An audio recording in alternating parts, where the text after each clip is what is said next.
Kopi Sarangan, era muzik terkini bakasi jadi era masih di mic kasih kawan. Sekarang kita mau review lagu Orang Sabah. Masa untuk review lagu Sabah. Malam ini kita mau review lagu daripada 1, 2, 3, 4, 5 penyanyi. Kita ada Yang G, Fauzia Gambus, Daniel, Wuguan dan juga Koel. Lagu yang bertajuk Adai-Adai 2.0. Kamu dengar si kita.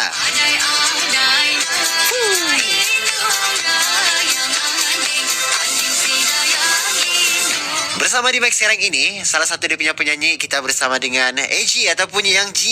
Selamat malam bro. Yo, selamat malam Kopi Sanangan bro. Dan sekarang ini kita mau tanya juga lah kan, lagu Adai-Adai 2.0 ni. Hari tu si Dayang Indong. Ni kali Adai-Adai 2.0. Sebenarnya orangnya pun sama juga, rapper sama, penyanyi sama. Cuma kali ini kami maintain lagu tajuknya Adai-Adai cuma version yang baru.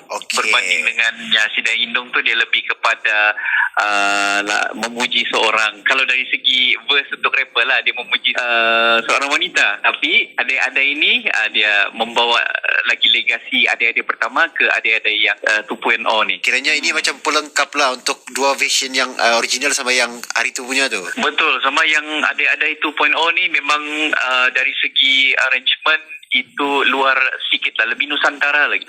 Betul. Bila dengar dia punya beat ni kan, every penyanyi ataupun every rapper ada dia punya beat masing-masing. Memang yang kau tidak boleh duduk diam lah. Macam yang goyang kepala juga.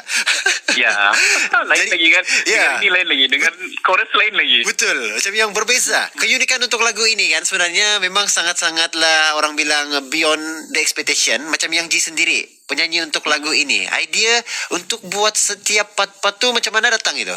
Sebenarnya idea untuk setiap part dari segi audio lah kan, itu memang berbincang dengan setiap rapper lah. Macam Puan dia mau macam ni, Coil dia mau begitu, Daniel dia mau macam ni. So setiap rapper tu ada dia punya request dia sendiri masing-masing. Cuma chorus part tu memang dalam plan saya sendirilah.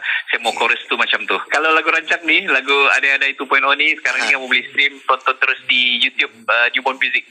InsyaAllah digital platform dia akan ada sedikit masa lagi. Alright, akan keluar lah orang bilang akan keluar, pasti keluar. Nah, jadi kamu jangan lupa untuk stream lagu Adai-Adai 2.0 daripada Yang G, Fauzia Gambus, Daniel, Ugan dan juga Koel. Terusnya kita layan Adai-Adai 2.0 hanya di era muzik terkini.